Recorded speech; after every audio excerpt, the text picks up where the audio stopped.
नमस्कार, हमारे IGNOU audio books channel पर आपका स्वागत है। इंदिरा गांधी राष्ट्रीय मुक्त विश्वविद्यालय सतत शिक्षा विद्यालय प्रमाण पत्र कार्यक्रम पोषण एवं बाल देखभाल में सर्टिफिकेट CNCC 2 बाल निगरानी सेवा का प्रबंधन ब्लॉक 1 बाल अनुरक्षण व विकास परिचय इकाई 1 बाल्यकाल के अनुभव 1.1 प्रस्तावना। क्या आपको अपने बचपन की कुछ घटनाएं और बालक के रूप में अपने विचार और अनुभव याद हैं? कुछ घटनाएं तो ऐसी है जो हमें काफी देर तक याद रहती है, कुछ धुंधली पड़ जाती हैं और कई तो हम बिल्कुल ही भूल जाते हैं। इस इकाई का उद्देश्य बाल्यावस्था के कुछ अनुभवों और भावनाओं को पुनः स्मरण कराना है। बच्चों में कई समानताएं होती हैं, परंतु प्रत्येक के बचपन के अनुभव भिन्न भिन्न होते हैं। बच्चों को समझना न केवल उनके साथ अंतःक्रिया में सहायक होता है, अपितु उनके लिए सेवाएं और कार्यक्रम आयोजित करने में आधार का काम करता है। उद्देश्य: इस इकाई को पढ़ने के बाद आप बच्चों के कुछ आम अनुभवों और उनकी विशेषताओं की व्याख्या कर सकेंगे तथा यह भी बता सकेंगे कि भिन्न सामाजिक एवं सांस्कृतिक परिवेश बच्चों के अनुभवों को कैसे प्रभावित करते हैं। 1.2 कैसा होता है बचपन? माला एक 5 वर्षीय फुर्तीली, चुस्त एवं जिज्ञासु बालिका है। एक दिन दोपहर को खाना खाते हुए उसकी नजर आलू की सब्जी में सरसों के दाने पर पड़ती है। वह उसे निकालकर खेलने लगती है। वह उसे ऊपर फेंकती है और जैसे दाना मेज पर गिरता है वह कहती है, देखो माँ, यह एक छोटी सी गेंद है, शायद इससे चींटियां खेलती होंगी। 3 वर्षीय मनोज अपने घर में नवजात भाई को देखकर हैरान हो जाता है। छोटे भाई के आने से माता पिता का स्नेह व ध्यान उसकी ओर भी बंध गया है। इस स्थिति से वह प्रसन्न तो नहीं है, किंतु फिर भी उसे माई के रूप में स्वीकार करने व उससे स्नेहशील आचरण करने का प्रयत्न करता है। एक दिन जब शिशु के कारण तैयार होने में माँ को देर हो जाती है तो मनोज तेजी से बोलता है, माँ, इसे किसी और को दे दो, फिर हमें कभी देर नहीं होगी। तारा 4 वर्ष की होने वाली है। अन्य बच्चों की तरह वह भी बारिश में खेलना बहुत पसंद करती है। एक दिन वह बारिश में बाहर खेल रही थी। परिवार के अन्य सदस्य कमरे में बैठे थे। थोड़ी थोड़ी देर बाद तारा हंसते हुए कमरे में आती, अपनी मौसी से लिपटती और फिर बाहर खेलने चली जाती। जब उसे अन्य लोगों के साथ बैठने के लिए कहा जाता तो वह मना करने लगती। नहीं नहीं, मैं तो बाहर खेलूंगी। तारा का यह खेल काफी समय तक चलता रहा। उपर्युक्त घटनाएं बच्चों की भावनाओं और उनका खेल के प्रति लगाव प्रदर्शित करती है। केवल बच्चे ही सरसों के बीज को गेंद, मिट्टी के देले को मिठाई का टुकड़ा और टीन के डिम्बे को मकान के रूप में देख सकते हैं। कल्पना की उड़ान उनके लिए बहुत आसान होती है और वे वस्तुओं को कुछ ऐसी विशेषताएं प्रदान कर देते हैं जो उनमें वास्तविक रूप में नहीं होती, जैसे कि माला ने सरसों के दाने के साथ किया।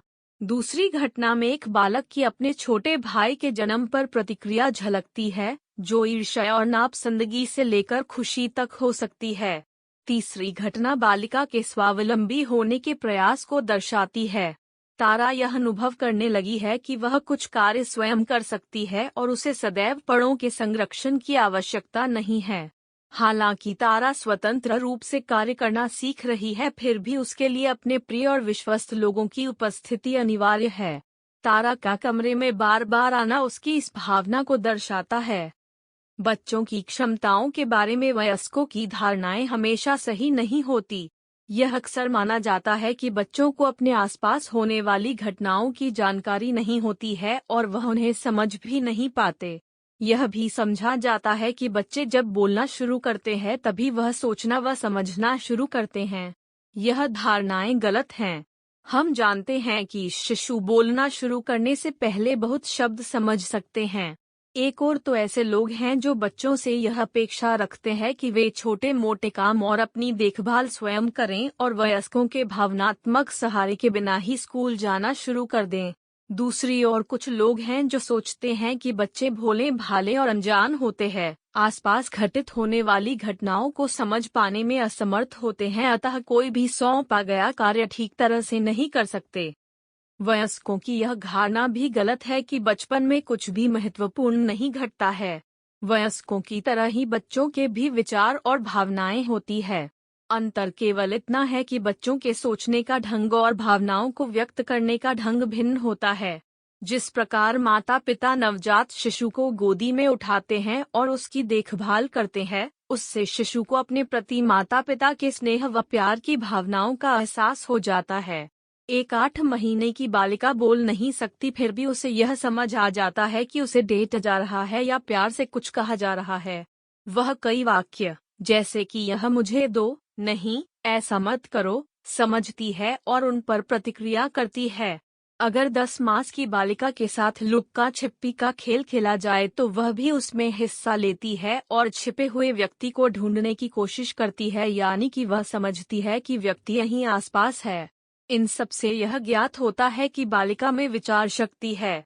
हमें शिशु की उपर्युक्त उपलब्धियां शायद बहुत ही साधारण सी प्रतीत हो, परंतु अगर आप किसी बालिका को देखें जिसने अमी चलना सीखा ही है तो आप देखेंगे कि वह कितने मजे से पूरे घर में चलती है और गिरने पर स्वयं उठकर पुनः चलने लगती है। आपने देखा होगा कि वह पूरे विश्वास के साथ कुछ कदम उठाती है और फिर आश्वासन के लिए पीछे मुड़कर मुंह को देखती है। इन घटनाओं में बच्चों की सीखने व विकास की प्रक्रिया देखने को मिलती है। क्या इन घटनाओं से बच्चों के बुद्धिमान होने की झलक नहीं मिलती और क्या बाल्यावस्था का समय सीखने का मूल्यवान समय नहीं है? बाल्यावस्था ही वह समय है जब बच्चे अन्य लोगों के साथ संबंध स्थापित करना सीखते हैं। सबसे पहले वे माता पिता, फिर परिवार के अन्य सदस्यों और बाद में अन्य वयस्कों और बच्चों के साथ संबंध स्थापित करते हैं। इसके लिए आत्मविश्वास और साहस की आवश्यकता होती है। याद कीजिए कि जब आपको नए शहर में आकर नए लोगों से दोस्ती करनी पड़ी थी, तब आपने कैसा महसूस किया था? बच्चों को अपने आसपास की वस्तुओं की खोजबीन करने में रुचि होती है और वह निरंतर जिज्ञासु रहते हैं। खोजबीन करना व प्रश्न करना ही उनके सीखने का तरीका है। प्राय बच्चों को 5 मिनट के लिए भी स्थिर बिठाना कठिन होता है। इस खोजबीन के प्रयास में वे वस्तुओं और खिलौनों को ठोकते हैं, बजाते हैं, तोड़ मरोड़ करते हैं, चाटते और प्रायः इसी प्रयास में वस्तु के पुर्जे अलग अलग कर देते हैं। इस काम को करते हुए उनके चेहरे पर छलकती हुई तल्लीनता व आनंद को देखिए। कोई भी नई घटना या अनुभव होने पर क्यों, कैसे, जैसे प्रश्नों की बौछार लग जाती है और ऐसे में बच्चों के प्रश्नों से वयस्क के धैर्य का गांठ टूट जाता है। बच्चे पड़ों की दुनिया से बहुत आकर्षित होते हैं।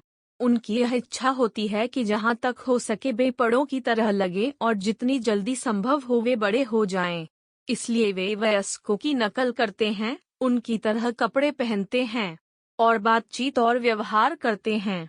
डॉक्टर और पुलिस चोर जैसे कुछ खेलों में बच्चों द्वारा वयस्कों के कार्यकलापों की नकल की झलक दिखाई पड़ती है। हम में से कई सोचते हैं कि बचपन केवल खेल और हंसी मजाक है। वास्तव में यह सच नहीं है। बच्चे यह भी सीखते हैं कि बहुत से काम नहीं करने चाहिए, जैसे कुछ वस्तुओं को हाथ नहीं लगाना चाहिए, हर समय केवल खेलना ही नहीं चाहिए और दूसरों को मारना नहीं चाहिए। कई आदेश जिनका पालन बच्चों को करने के लिए कहा जाता है, वे उन्हें बेतुके व अर्थहीन लगते हैं। इस कारण कई बार माता पिता और बच्चों के बीच मतभेद हो जाता है। कई बार बच्चों को नियमों का पालन करना अच्छा नहीं लगता है क्योंकि ये उन्हें अपने मन की करने से रोकते हैं। बचपन में बच्चे समाज और संस्कृति के अनुसार खाना, पीना, पहनना, बोलना और आचरण करना भी सीखते हैं। जैसा कि आपने अभी पढ़ा, भिन्न भिन्न पृष्ठभूमि, क्षेत्रों और देशों के होने पर भी बच्चों में बहुत समानताएं होती है। बचपन के कई अनुभव सार्वभौम होते हैं और बच्चों के विकास का अनिवार्य हिस्सा हैं। फिर भी प्रत्येक बच्चे के लिए बचपन का अलग तात्पर्य होता है। इस इकाई के अगले भाग में आप पढ़ेंगे कि किन कारणों से बच्चों के अनुभव अलग अलग होते। बोध प्रश्न 1 अपने अनुभवों व स्मरणों में से निम्नलिखित का एक उदाहरण नीचे दिए स्थान में लिखिए। बच्चों में उत्सुकता। बच्चों द्वारा वयस्कों की नकल। 1.3 बाल्यावस्था का सामाजिक सांस्कृतिक संदर्भ। सभी बच्चे विकास के दौरान एक भाषा बोलना सीख जाते हैं। भारत में रहने वाली बालिका अपने क्षेत्र की कोई भाषा सीखती है और स्पेन में रहने वाली बच्ची स्पेनिश।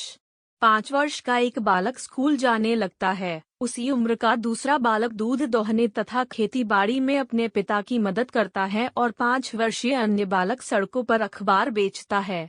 कुछ कारक जो कि बचपन के अनुभवों को प्रभावित करते हैं वे इस प्रकार है। परिवार में सदस्यों की संख्या और आर्थिक स्थिति, परिवार तथा समुदाय के रीति रिवाज, परंपराएं, उनके नैतिक मूल्य और विश्वास, आवास जैसे गांव, शहर या जनजातीय क्षेत्र, पहाड़, समतल, रेगिस्तान अथवा तटवर्ती इलाका। जिस प्रकार के समाज में हम रहते हैं वह हमारे बचपन के अनुभवों को सुनिश्चित करता है। बाल्यावस्था के सामाजिक सांस्कृतिक संदर्भ का यही तात्पर्य है। जबकि हम व्यापक रूप में भारतीय संस्कृति और उसके नैतिक मूल्यों की बात कर सकते हैं, फिर भी हमारे देश में एक समूह के रीति रिवाजों, विश्वासों और रहन सहन के तरीकों में दूसरे समूह से भिन्नता है। हम एक समरूपी भारतीय संस्कृति की बात नहीं कर सकते। इसका कारण है समूहों के आर्थिक स्तर, शिक्षा, व्यवसाय, क्षेत्र, भाषा और धर्म में एक दूसरे से भिन्नता। प्रत्येक समूह का बच्चा जो सीखता व अनुभव करता है वह दूसरे समूह के बच्चे से भिन्न होता है। अब आप उन सभी कारकों के बारे में पढ़ेंगे जिनसे बच्चों के अनुभवों में विविधता होती है। 1.3.1 लिंग। बच्चे का लड़का या लड़की होना एक महत्वपूर्ण कारक है जो कि उसके अनुभव निर्धारित करता है। पालन पोषण किस प्रकार हुआ, बच्चे को कैसे अवसर और सुविधाएं मिली और अन्य लोगों का उसके साथ परस्पर संबंध कैसा था, यह सभी बातें अधिकांशतः बच्चे के लिंग से निर्धारित होती हैं। एक स्पष्ट भिन्नता जो हमें दिखाई देती है वह है उनका पहनावा, परंतु इससे कहीं अधिक महत्वपूर्ण और प्रभावशाली भिन्नता है लोगों की लड़कों और लड़कियों के प्रति भिन्न अभिव्यक्तियां। इसमें कोई संदेह नहीं है कि हमारे देश के अधिकांश भागों में लड़कों को लड़कियों की अपेक्षा अधिक महत्व दिया जाता है। लड़के का जन्म खुशी का मौका होता है, जबकि कई परिवारों में लड़की के जन्म पर माता पिता रो पड़ते हैं। कई परिवारों में लड़कियों को कम प्यार मिलता है, उनकी परवाह भी कम की जाती है और अपेक्षाकृत उनकी देखभाल भी उचित नहीं होती तथा उन्हें भोजन, वस्त्र और अन्य संसाधन भी कम दिए जाते हैं। कुछ परिवारों में लड़की के बीमार पड़ने पर उसकी ओर ज्यादा ध्यान नहीं दिया जाता, जबकि लड़के की बीमारी पर तुरंत ध्यान दिया जाता है। लड़कियों की अपेक्षा लड़कों के लिए शिक्षा आवश्यक समझी जाती है। अधिकांश माता पिता जहां एक ओर लड़के की पढ़ाई के लिए संपत्ति बेच देते हैं, दूसरी ओर इसी संपत्ति को वह लड़की के विवाह पर लगा देते हैं। अधिकांश मामले में लड़कियों के लिए आचार संहिता कहीं अधिक सख्त है। लड़कों को दृढ़, स्वतंत्र और महत्वाकांक्षी बनने के लिए प्रोत्साहित किया जाता है और लड़कियों से अपेक्षा की जाती है कि वे घर के कामकाज में निपुण हो, आज्ञाकारी हो तथा अन्य लोगों का आदर करें। स्वयं निर्णय लेने की योग्यता को लड़कियों में बढ़ावा नहीं दिया जाता और यदि लड़कियां ज्यादा बहस करती है, खुलकर हंसती हैं या जोर से बोलती हैं तो उनको डांट दिया जाता है। लड़की के साथ ऐसा बर्ताव किया जाता है जैसे कि वह अपने घर में स्थायी सदस्य न होकर अस्थायी सदस्य हो। हर समय उसको ससुराल के लिए तैयार करने के नजरिए से शिक्षण दिया जाता है। तथापि उपर्युक्त चर्चा से केवल सामान्य प्रवृत्ति का पता चलता है। सभी लड़कियों के साथ उपेक्षा का व्यवहार नहीं होता। लड़कियों के प्रति कैसा व्यवहार होगा यह काफी हद तक उसके परिवार के सदस्यों की अभिव्यक्ति पर निर्भर करता है। जिस परिवार में लड़के लड़कियों में भेद नहीं होता वहां दोनों से समान व्यवहार किया जाता है। परिवार का आर्थिक सामर्थ्य एक अन्य कारक है जो लड़के और लड़की के प्रति माता पिता के व्यवहार को प्रभावित करता है। अगले भाग में हम इस विषय पर चर्चा करेंगे कि सामाजिक वर्ग से बच्चों के अनुभव में किस प्रकार भिन्नता आती है। 1.3.2 सामाजिक वर्ग। व्यक्ति किस सामाजिक वर्ग का है इसका निर्धारण उसके परिवार की शिक्षा, व्यवसाय व आय द्वारा होता है। उच्च सामाजिक वर्ग के लोगों की आय अधिक होती है और वह बड़े मकानों में रहते हैं। कम आमदनी, गरीबी, निम्न शैक्षिक स्तर, रहने के लिए छोटे मकान निम्न सामाजिक वर्ग से संबंधित होते हैं। धनी और निर्धन लोगों के बीच सामाजिक आर्थिक दर्जों के कई स्तर है। सामाजिक वर्ग यह निर्धारित करता है कि बालिका को किस प्रकार के अवसर और सुविधाएं उपलब्ध होगी, उसे पेट भर खाना, पहनने को कपड़ा और शिक्षा प्राप्त होगी या नहीं, वह किसी व्यवसाय के योग्य बन सकेगी या नहीं, बिजली पानी की सुविधा उपलब्ध होगी या नहीं और रहने के लिए कैसी जगह मिलेगी, ये सभी उसके परिवार के सामाजिक आर्थिक दर्जे पर निर्भर करता है। निम्न सामाजिक वर्ग के परिवार। एक निम्न सामाजिक वर्ग के परिवार के पास इतना पैसा नहीं होता कि वे अपनी सभी मूल आवश्यकताएं पूरी कर सकें। बच्चों को पर्याप्त भोजन और पहनने को कपड़े नहीं मिलते।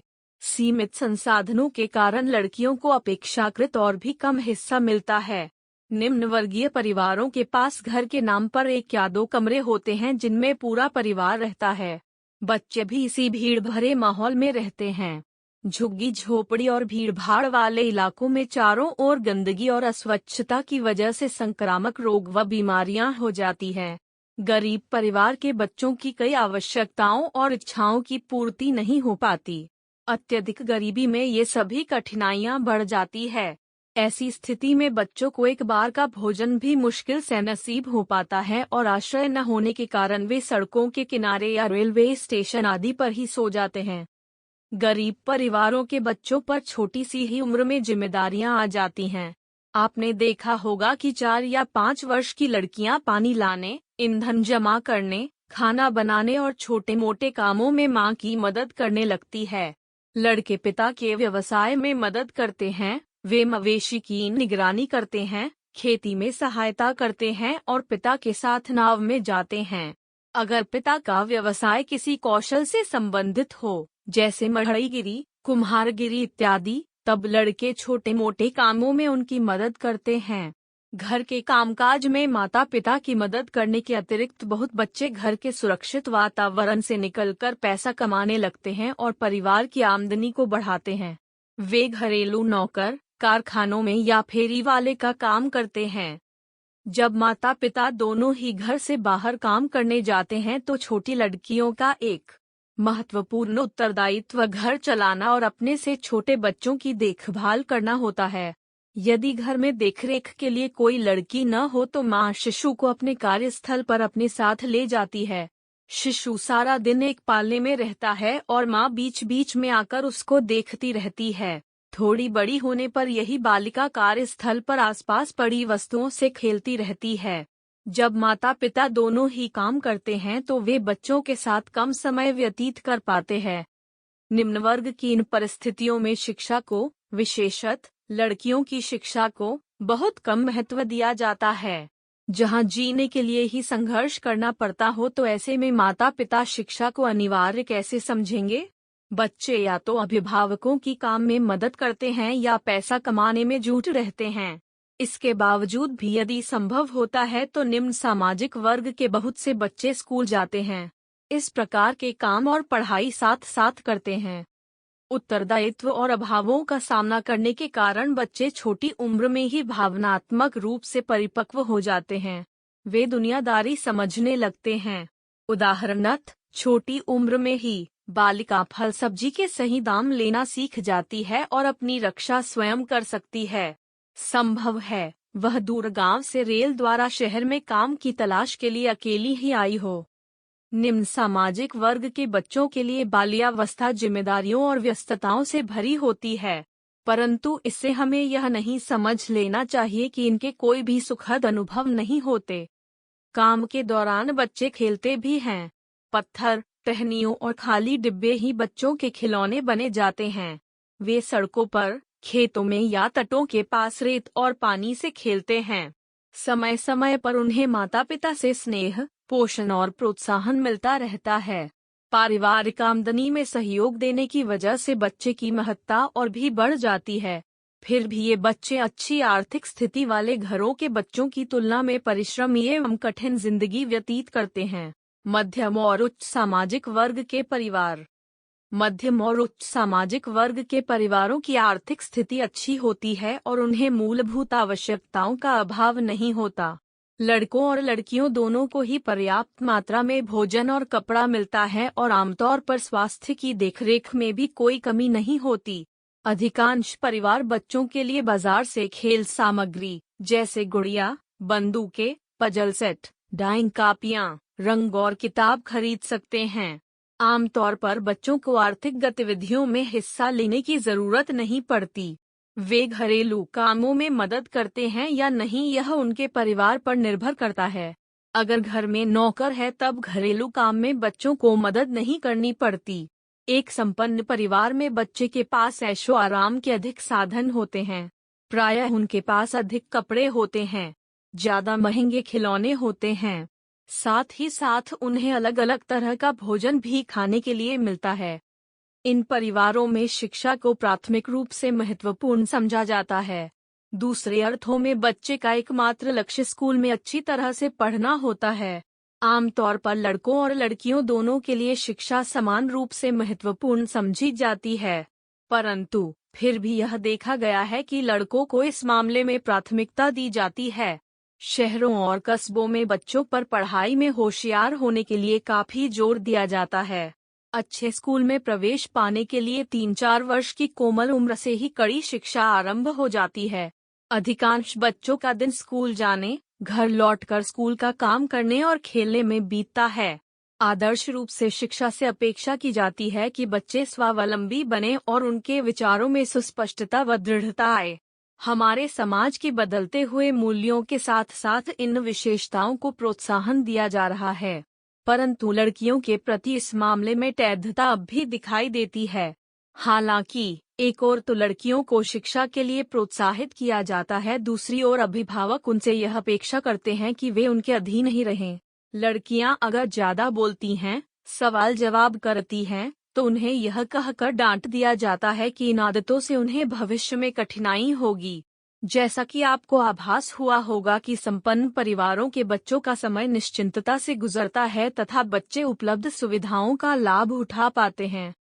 बाल श्रम अपने ऊपर पढ़ा कि कुछ बच्चे घर का काम करके पारिवारिक व्यवसाय में अथवा पैसा कमाकर अभिभावकों की मदद करते हैं। जब बच्चे घर में या पारिवारिक व्यवसाय में काम करते हैं तो उनकी जरूरतों का पूरा ध्यान रखा जाता है और उन्हें माता पिता का स्नेह भी मिलता है। बच्चों के पास खेलने और मन बहलाव के लिए समय होता है। पारिवारिक व्यवसाय में काम का अनुभव बच्चे के लिए लाभप्रद हो सकता है और ऐसा करते हुए बच्चे कुछ ऐसे कौशल भी सीखते हैं जो कि बाद में उनको व्यवसाय चुनने में सहायक होते हैं। आर्थिक कार्यकलाप में इस प्रकार से बच्चों का सम्मिलित होना बाल कार्य कहा जाता है, जो कि बाल श्रम से भिन्न है, जिसके बारे में अब आप आगे पढ़ेंगे।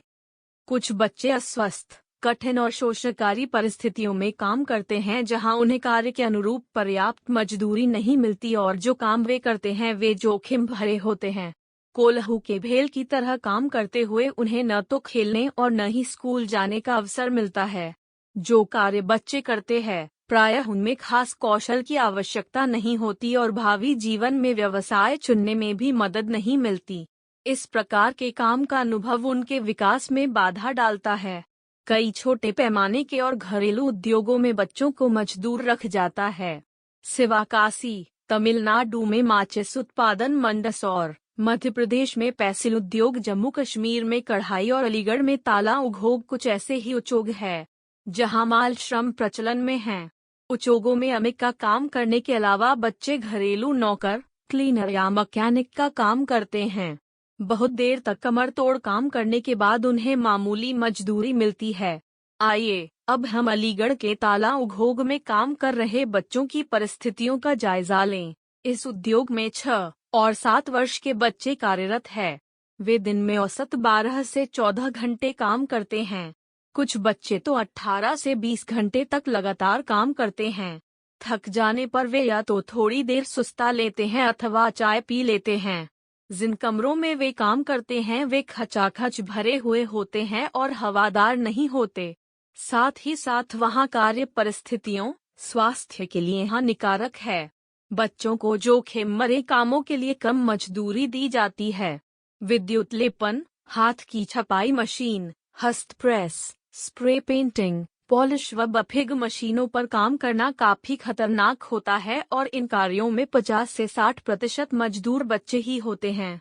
उदाहरण के लिए विद्युत लेपन के लिए बच्चे अम्ल व क्षारीय घोलों में धातु को उबोते हैं। इसमें प्रयुक्त पोटेशियम साइनाइड, हाइड्रोक्लोरिक अम्ल, क्रोमिक अम्ल और सोडियम हाइड्रोक्साइड जैसे रसायन बहुत खतरनाक होते हैं। बच्चे यह कार्य बिना ऐन व दस्ताने पहने करते हैं। लगभग सारा दिन उनके हाथ इसी घोल में डूबे रहते हैं। यह उनके स्वास्थ्य के लिए बहुत हानिकारक है। उन्हें विपत्ति के झटके प्रायः लगते ही रहते हैं। 6-7 साल काम करने के बाद ही, जबकि उनकी उम्र केवल 13-14 वर्ष की होती है, वे त्वचा की बीमारियों, एलर्जी और कैंसर से ग्रस्त हो जाते हैं। अलीगढ़ ताला उद्योग में काम कर रहे माल श्रमिकों की परिस्थितियों को देखने से ज्ञात होता है कि किस प्रकार कुछ बच्चों के लिए अत्यधिक कठिनाइयां बाल्यकाल का हिस्सा बन सकती है। तथापि हर बच्चे का बाल्यकाल ऐसा कठोर नहीं होता। बच्चे सामान्यतः खेलने और अपनी स्थिति के अनुकूल कौशलों के विकास के अवसर दंड लेते हैं। बोध प्रश्न 2। 1. अपने अध्ययन और सामान्य ज्ञान द्वारा अपने परिवार और पड़ोसियों के क्रियाकलापों का अवलोकन करके निम्नलिखित के बारे में दी हुई जगह में लिखें। क. माता पिता की प्रतिक्रिया। 1. पुत्र के जन्म पर 2, पुत्री के जन्म पर। ख. स्कूल के उपस्थिति में निम्न सामाजिक वर्ग के लड़कों और लड़कियों की संख्या में भिन्नताएं। ग. वे कार्य जो बच्चे घर में अपने परिवार की मदद के लिए करते हैं। 2. बाल श्रम से क्या तात्पर्य है, समझाइए। 1.3.3 धर्म। धर्म दैनिक जीवन से संबंधित नियमों, नैतिक मूल्यों और आचार संहिता को निर्धारित करता है। धर्म लोगों के परस्पर संबंध बनाने के दिशा निर्देश प्रदान करता है। सभी शो में बच्चों को कोमल और बहुमूल्य तथा बचपन को सीखने का समय माना गया है। बच्चों के अनुभवों में धर्म की वजह से भिन्नता धर्मानुष्ठानों और पूजा के अलग तरीकों के कारण होती है। अधिकांश धर्मों में जीवन की विभिन्न अवस्थाओं के शुरू होने पर कुछ विशेष धार्मिक अनुष्ठान संपन्न किए जाते हैं। एक धर्म के अनुष्ठान दूसरे धर्म के अनुष्ठान से भिन्न होते हैं। हिंदुओं के कुछ धार्मिक अनुष्ठान निम्नलिखित हैं। नामकरण संस्कार, बच्चे का नाम रखना। अन्नप्राशन संस्कार, बच्चे को पहला अल्प ठोस आहार का दिया जाना। मुंडन संस्कार, पहली बार सर के बाल उतरवाना। विचारारंभ, वर्णमाला से परिचय। ईसाइयों की कुछ धर्म विधियां हैं। बपतिस्मा व प्रथम कम्युनियन। मुसलमानों में वयस्कों के साथ नमाज पढ़ना धार्मिक कर्तव्य समझा जाता है, परंतु समाज में परिवर्तन आने के कारण कुछ परिवारों में इन विधियों का इतना कड़ा पालन नहीं किया जाता। सभी धर्मों में तीर्थ स्थानों और पवित्र चीजों के प्रति आदर प्रारंभ से ही सिखाया जाता है। 1.3.4 पारिवारिक संरचना और परस्पर संबंध। परिवार के सदस्यों का बालिका के साथ व्यवहार, घर के सदस्यों की संख्या और बालिका के साथ उनके संबंध कैसे हैं, ये सभी बालिका के अनुभवों को प्रभावित करते हैं। जिस परिवार में बालिका के माता पिता के अतिरिक्त अन्य लोग भी होते हैं, वहां उसकी देखभाल कई लोगों द्वारा की जाती है। अगर माँ बहुत व्यस्त है और बालिका की देखभाल नहीं कर सकती अथवा उसके साथ खेल नहीं सकती तो दादी, चाची, घर के बड़े बच्चे या अन्य सदस्य तो हैं ही। बालिका कई लोगों के साथ भावनात्मक संबंध जोड़ती है। दूसरी ओर, एक छोटे परिवार में जहां माता पिता और उनके 1 या 2 बच्चे होते हैं, बालिका की देखभाल अभिभावक ही करते हैं और बालिका लगभग सारा समय मां के साथ रहती है। जब मां घर में अकेली होती है तो वह काम के समय बालिका को सुरक्षित स्थान पर खिलौने आदि खेलने के लिए दे देती है। इस दौरान बालिका अकेली होती है। अगर बालिका 2 या 3 वर्ष की है तो माँ अपना काम करते हुए उसे खेल में संलग्न कर लेती है। उदाहरण के लिए सब्जियों काटते समय वह बालिका को एक एक करके सब्जियां पकड़ाने को कहती है। ऐसा करने में बालिका को बहुत मजा आता है। यदि घर के कामों के लिए नौकर हो तो माँ बालिका के साथ अधिक समय व्यतीत कर सकती है। जिन परिवारों में माता पिता दोनों ही काम पर जाते हैं वे बालिका को शिशु गृह या घर में किसी बड़े भाई बहन या किसी नौकर के पास छोड़ जाते हैं। कई बार माँ बालिका को अपने कार्यस्थल पर भी ले जाती है। शिशु गृह में उसे अन्य बच्चों के साथ एक वयस्क की देखरेख में दिन बिताना होता है। यह बालिका के लिए एक बिल्कुल अलग प्रकार का अनुभव होता है। जब माता पिता दोनों ही काम पर जाते हैं तो वे बालिका के साथ कम समय व्यतीत कर पाते हैं। जिन दिनों वे बहुत थके हो तो संभव है कि वे बच्चे की ओर पूरा ध्यान न दे पाएं। तथापि कितना समय साथ बिताया से अधिक महत्वपूर्ण सवाल है साथ बिताया हुआ समय कैसे बिताया गया। यहाँ पर कैसे समय बिताया से तात्पर्य है कि देखभाल करने वाले और बालिका में अंतःक्रिया किस प्रकार की है। ऐसा भी संभव है कि एक व्यक्ति बालिका के साथ सारा दिन बिता दे परंतु उसकी ओर समुचित ध्यान न दे, न तो उसके साथ बात करें, न ही खेले और न ही उचित रूप से बालिका के प्रश्नों का उत्तर दे, अर्थात वह बालिका की उपेक्षा करता रहे। वयस्कों की प्रतिक्रिया से ही बच्चों को चाहे जाने और प्यार किए जाने का एहसास होता है। बच्चों के साथ बिताए गए समय से यह नहीं जाना जा सकता कि बच्चे की देखभाल कैसी की गई है। यदि देखभाल करने वाला बच्चे की अच्छी तरह देखभाल करे, बच्चे के साथ सार्थक संवाद स्थापित करें, उसकी जरूरतें पूरी करे और उसकी समस्याओं की ओर समुचित ध्यान दे तो थोड़ा समय भी अर्थपूर्ण हो जाता है। कभी कभी पिता परिवार से दूर किसी अन्य शहर में रहता है। ऐसी स्थिति में परिवार का सारा उत्तरदायित्व मां पर आ जाता है। कभी कभी परित्यक्ता या विधवा होने के कारण मां अकेले ही बच्चों का पालन करती है। अतः जीवन यापन के साथ ही साथ बच्चों की देखभाल का उत्तरदायित्व भी उस पर होता है। ऐसी स्थिति में बालिका जल्द ही आत्मनिर्भर होना सीखती है। संभव है कि ऐसे में वह अपने पिता के न होने का अभाव महसूस करे और अपने को अन्य बच्चों से भिन्न भी महसूस करे। माता पिता में से एक का अभाव भी बच्चे पर प्रतिकूल प्रभाव डाल सकता है, परंतु यह प्रभाव किस सीमा तक होगा यह परिवार के अन्य लोगों की उपस्थिति पर निर्भर करता है। 1.3.5 पारिस्थितिक संदर्भ। पारिस्थितिकी का तात्पर्य है वह भौतिक पर्यावरण जिसमें व्यक्ति जीवन यापन करता है। इसमें भौगोलिक स्थिति, वनस्पति, पशु जगत एवं प्राकृतिक संसाधन सम्मिलित हैं। पारिस्थितिकी को इस प्रकार भी परिभाषित किया जा सकता है कि उपलब्ध सुविधाएं सड़क, अस्पताल, स्कूल व बिजली आदि किस प्रकार की है, अर्थात अच्छी है या बुरी। खाद्य सामग्री, कपड़े व व्यवसाय, कार्य विभाजन व पुरुष और स्त्री की जिम्मेदारियां परिस्थिति से निर्धारित होते हैं। ग्रामीण, शहरी और जनजातीय क्षेत्रों की परिस्थितियां भिन्न होती हैं। पहाड़ी, मैदानी, रेगिस्तानी और तटवर्ती क्षेत्र भी एक दूसरे से परिस्थिति के आधार पर भिन्न हैं। बच्चे वे कौशल सीखते हैं जो उन्हें अपनी परिस्थिति में जीवन यापन के लिए मदद करते हैं। पहाड़ी क्षेत्रों के गांव में, जहां भेड़ पालन मुख्य व्यवसाय है, बच्चे मेढ़ों को चराने ले जाते हैं और ऊन बनाना भी सीखते हैं। इसी प्रकार तटवर्ती क्षेत्र के गांव के बच्चे तैरना, नाव चलाना, मछली फंसाना, उसे साफ करना आदि सीखते हैं। रेगिस्तान में रहने वाले बच्चे ऊंट की देखभाल करना सीखते हैं और साथ ही साथ रेत के टीलों को पार करने में निपुण हो जाते हैं। इस इकाई में विभिन्न भौगोलिक स्थानों को ग्रामीण, शहरी और जनजातीय क्षेत्रों में वर्गीकृत किया गया है।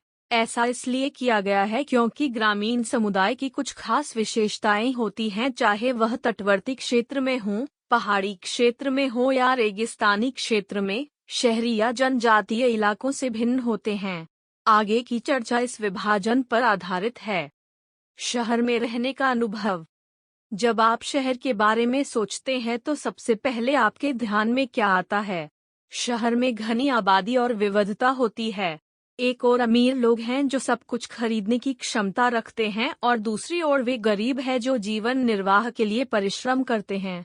भव्य तथा आलीशान घरों के समीप झुग्गी झोपड़ियां दिखाई देती हैं। उच्च आय वर्ग का एक 5 वर्षीय बालक स्कूल जाता है तो निम्न वर्ग का हम उम्र बालक नट का खेल दिखाकर अपनी जीविका अर्जित करता है। शहरों में अस्पताल, होटल, स्कूल, सिनेमा, इलेक्ट्रॉनिक उपकरण, यातायात के विभिन्न साधन और अन्य कई सुविधाएं उपलब्ध होती हैं। शहर में समाज के प्रत्येक वर्ग के लिए उपयुक्त सामान और सुविधाएं उपलब्ध होती हैं।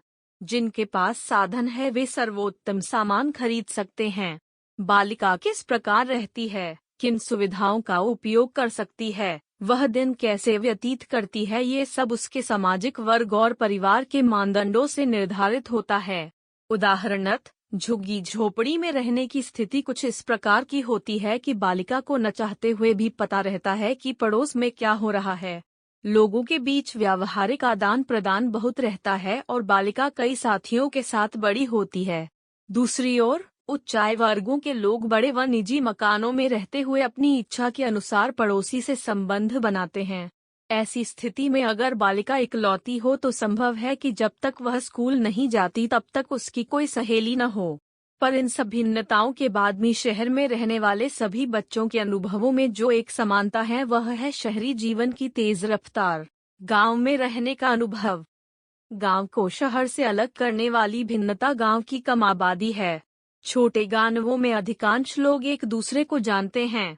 गांवों में यातायात, अस्पताल, सिनेमा, स्कूल और पक्की सड़कों जैसी सुविधाएं शहर की अपेक्षा कम होती हैं। यहाँ के जीवन की गति भी धीमी होती है। परिवार और जाति समूह के बीच कड़ी सीमाएं नहीं होती। परिणामस्वरूप संभव है कि बालिका दिन का काफी समय अन्य घरों में बिताए और अनेक साथियों के बीच बड़ी हो। गांवों में अधिकतर बच्चे अपने माता पिता का व्यवसाय अपनाते हैं, चाहे वह खेती बाड़ी हो या कोई शिल्पकारी, दस्तकारी, कारीगरी जैसे मिट्टी के बर्तन या गलीचे बनाना। बच्चों का अधिकांश समय माता पिता की काम में मदद करते हुए बीतता है और माता पिता को काम में मदद किस हद तक चाहिए यह परिवार की आर्थिक स्थिति पर निर्भर करता है। अगर परिवार गरीब है तो सभी सदस्यों को काम में हाथ बंटाना पड़ता है। यदि परिवार की आर्थिक स्थिति अच्छी है तो बच्चों को स्कूल जाने का समय मिल जाता है और स्कूल की छुट्टियों में वह माता पिता की मदद करते हैं। बदलते हुए मूल्यों के साथ गांवों में शिक्षा को महत्वपूर्ण मान्यता मिलने लगी है। जो माता पिता समर्थ हैं वे अपने बच्चों को स्कूल भेजते हैं और बेटियों को कम से कम प्राथमिक शिक्षा अवश्य देना चाहते हैं।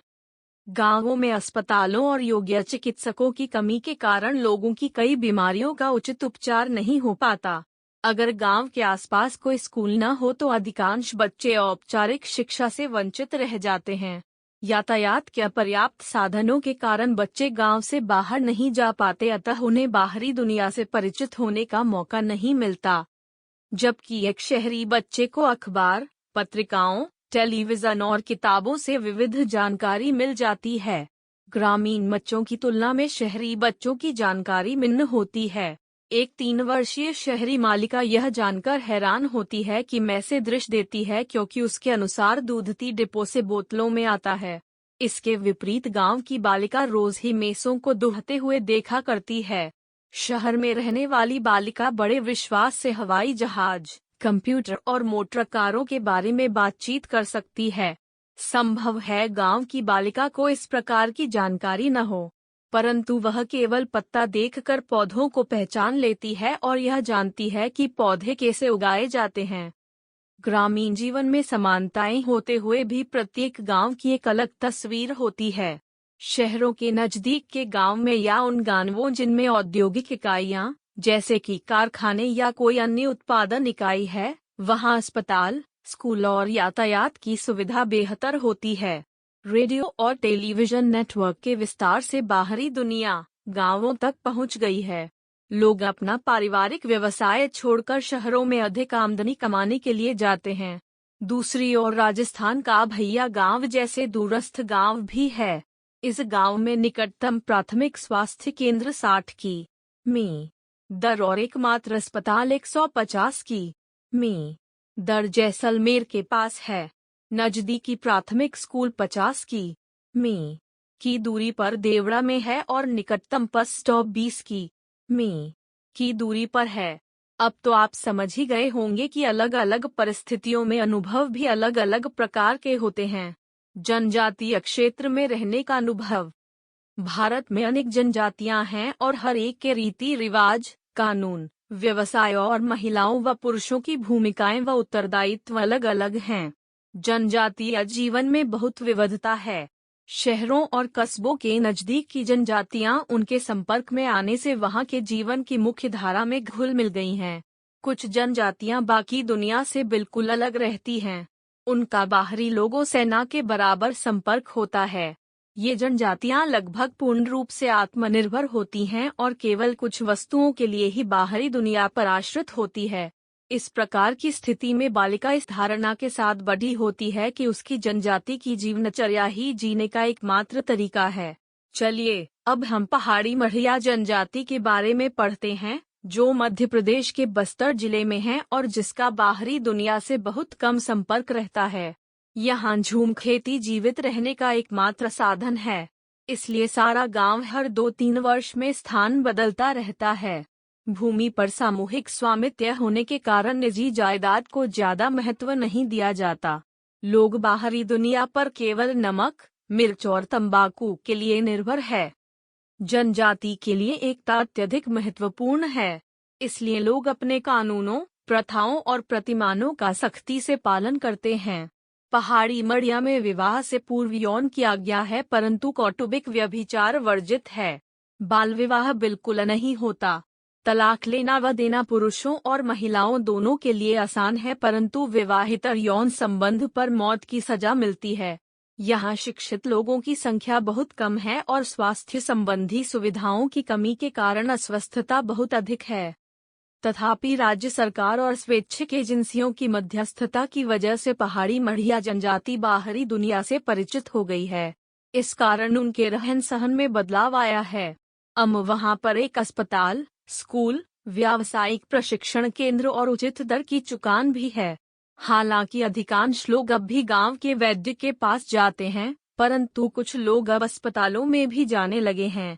स्कूल के 30 से 40 की दूर होने पर भी बहुत से लड़कों और लड़कियों में पढ़ने की इच्छा जागृत हुई है और वे वहां मन लगाकर पढ़ाई कर रहे हैं।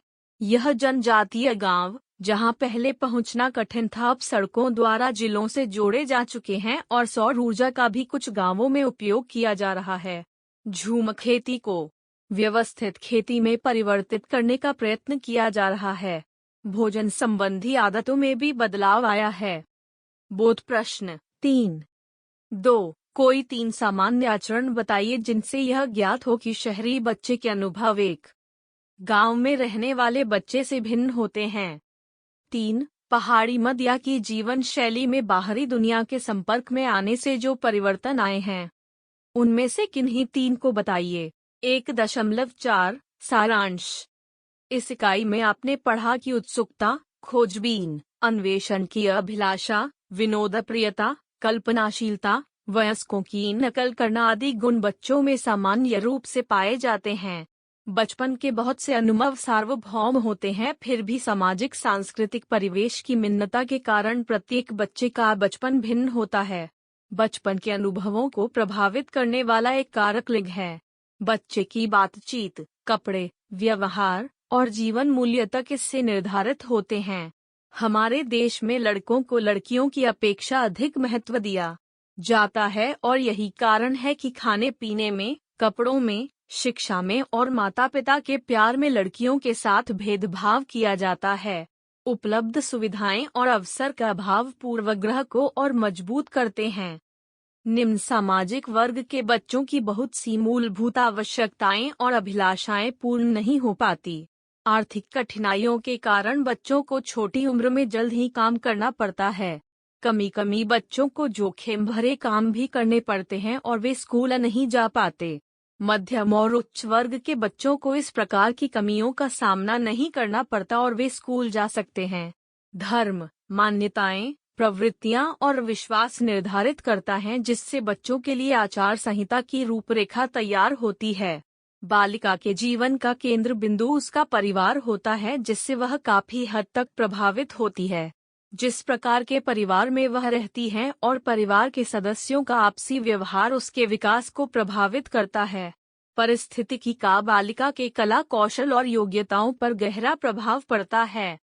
बालिका का रहन सहन काफी हद तक इससे निर्धारित होता है कि वह गांव, शहर अथवा जनजातीय क्षेत्र, तटवर्ती, समतल, पहाड़ी अथवा रेगिस्तानी क्षेत्र में रहती है। धन्यवाद, मिलते हैं अगले वीडियो में।